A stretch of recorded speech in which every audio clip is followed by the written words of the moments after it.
Сатын хэрэглэгчид хөрөмжийг бүх гэрээд борлуулагчаас лизингийн нөхцлөөр худалдаа авах боломжтой боллоо. Айл өргөөрт аз жаргалыг Монгол Сат Networks компани.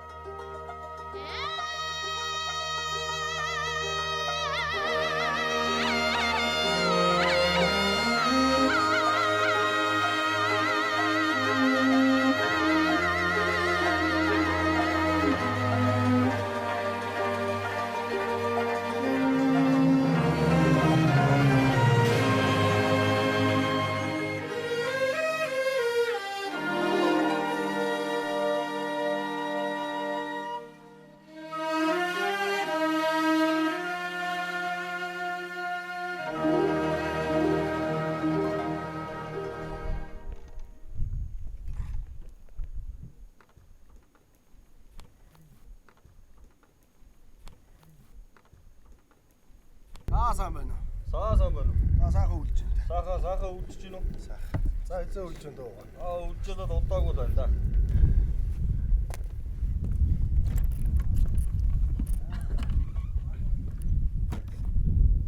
За дүү хаа өрхөн үү?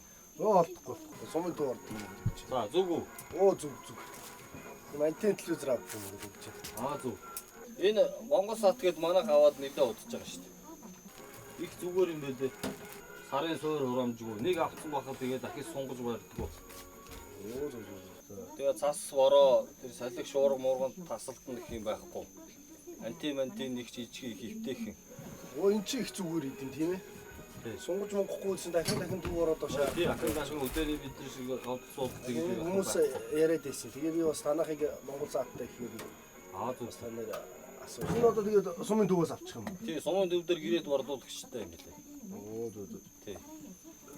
Тэгээ бүх юм нь Монгол заавар тагаа. Хөрөөлгөө тэгээд тийм Монгол заавар дээр бүх юм нь байлаа амархан тийм. Их хөвтэйхэн. Энэ хүмүүс яриад байсан. Тэгвэл дүүн мордон өрөөд ирсэн чи хоёлоо таны моцоглолтыг бухсан гэдэг. Тэгээд. За.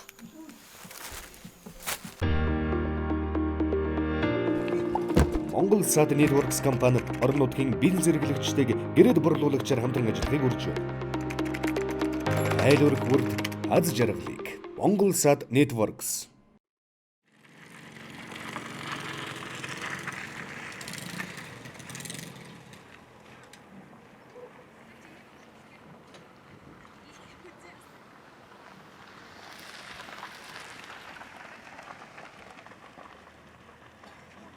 Сайн байна уу? Сайхан намс сааж гинөө. Монгол Сат сонирхож байгаа юм байна. За Монгол Сат маад байгаа. Энэ хайцсан нэг хөдөлгөөн юм байна. Та хүн угаасаа очиод телевизэр дээр шууд тохируулаад гаргахад биднэрээ. Очоод энэ төхөөрөмж юм. Сарын сонголт Монгол гişээн байхгүй. Тэгээд энийг бас та хүнгээд өнгөөр үзээд байна. Төлбөр юу юм яаж? За төлбөрийн хувьд бол айгүй уян хатан болчихсон байгаа. 80,000 төгрөгөө компани данс руу хийгээд тэгээд үлдэгдэл мөнгөө сар болгон нэг лизинг маягаар өгөөд явуулсан. Бөөр тийм уу яах вэ? Тэгээд бөөр тийм амар одоо интернет банкгүй, мобайл банкгүй хүн байхгүй шүү дээ. Тийм болохоор тэгэл сар болгонд үлдэгдэл мөнгөө хийгээд тач болно. Үндсэндээ бараг тэгвэл 80,000-аар авч байгаа тийм. Сараа сонголтгүй учраас тийм ээ. Байхгүй. Сар болгон өөрсдийнхөө үлдэгдэл мөнгөө тэгэл байгаа хийчих болно. Би тэгвэл тэр 80,000 төгрөгийн төлөөд үлдэгдэл мөнгөө хийгээд тэр нь авна гэж. За 5 гантын тэнд байгаа юм дүү. За Монгол Сатыг сонгосон баярлалаа. Баярлалаа.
Сайн байцгаана уу. Намайг Лавг Дөржийн Төвшинбаатар гэдэг. Би Арангаа аймгийн Хайрхан сумын хариат залуу малчин хүн байгаамаа. Арангаа аймгийнхаа Хайрхан суманд ерөнхий боловсролынхаа сургуулийг төгсөөд Монгол улсын боловсролын их сургуулийн биеийн тамирын дээд сургуулийн биеийн тамир эрүүл мэндийн багшийн ангиар төгссөн. Би айлын баг хүү ихээс гуруула нэг ихч нэг ахтай хүүхэд байхдаа аавыгаа дагаад хонь маландаа явдаг. Ийм хүүхэд байсан учраас малчин болоход нь илүү төхөнтэй сайхан. Ер нь адуу малтаа ноцолж өссөн хүн байгаа. Манай гэр бүлийн хүн болохоор Сандаг сүрэнгийн орхон гэж хүн байгаа. Шинжлэх ухааны технологийн их сургуулийн экологийн инженерээр төгссөн. Тэгээд одоо хоёулаа ихтэй сургууль төгсчөөд малчин болсон, тэрэндээ сэтгэл хангалуун сайхан амьдэрдэг. Хоёр хүүтэй. Хоёр хүн маань одоо том 5 настай, баг нь ой гарамтай ингээд Арангаа аймгийнхаа Хайрхан суманд тийм залуу малчин гэр бүл байгаа манайх.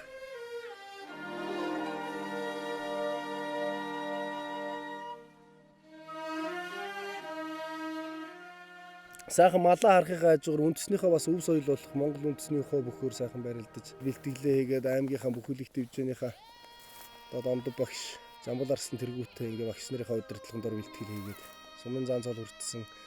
Манай аав бол өөрөө сумын зан хүн байсан. 13 оноос хойш бас нэг тодорхой шалтгааны улмаас бэлтгэлийн улмаас 4-5 жил завсарлаад 2018 онд аавынхаа төрсөн дүүгийн хүү Томбаттын баяр баасан гэдэг сумын зантайгаа өдөр төрөнд үлдээш 7-5 сумын зан цол хүртэж байсан. Тэг бас нэг аймгийн цол авчих юмсан гэсэн бодол байдгаа.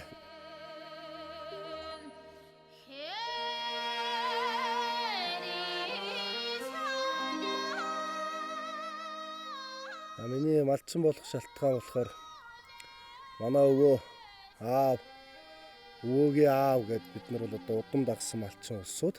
За манай аавын хувьд гэвэл мянгат малчин аймгийн үхрийн авраг малчин хүн байсан. За манай өвөө болохоор бүгд найрамдах Монгол Орд улсын авраг малчин Жамби Очрот гэдэг хүн байдаг юм аа.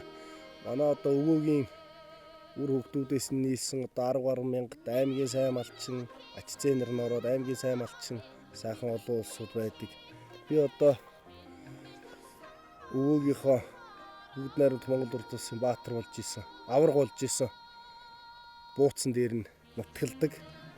Тэрүүгээрээс бас их сайхан бэлгшээлтэй, сайхан зориг тавьж амьдарч байна. Ганц ишиг хурганы төлөө явж амьдарсны буйнд 2018 оны байдлаар мал сүргээ 1000 хүргэж тоолуулсан байгаа.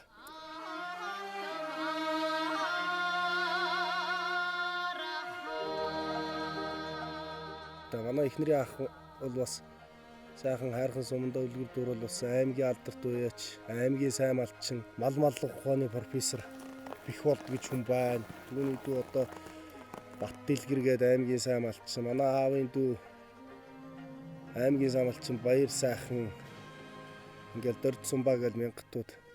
Эднэр маань бас залуу малчин бид нартай бас үлгэр дууруулж за малыг яаж маллах вэ? Их жишээнийхээ үлгэр дуурайлыг бид нарт өгдөг.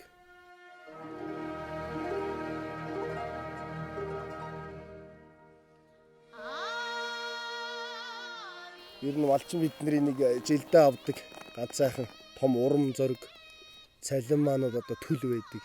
Мэдээж хүний амьдрал заавал малчин гэхгүй бүхэл зүйл дээр тийм гал голомтоо манай сахиа сайхан явдаг. Миний малчин болоо зориг тавьсан зүйл маань бол одоо өвөөтэйгээ адилхан, аавтайгаа адилхан үхрийн авраг малчин, өвөөтэйгээ адилхан Монгол улсын авраг малчин болох юмсан гэсэн чин хүсэлтэй өдөр хоног болгон өөртөө сануулж бодож явдаг. Одоо миний энэ жил бол одоо сайхан сүлтөө сайхан намар болж байна. Өвлжөөндөө саяхан буулаа.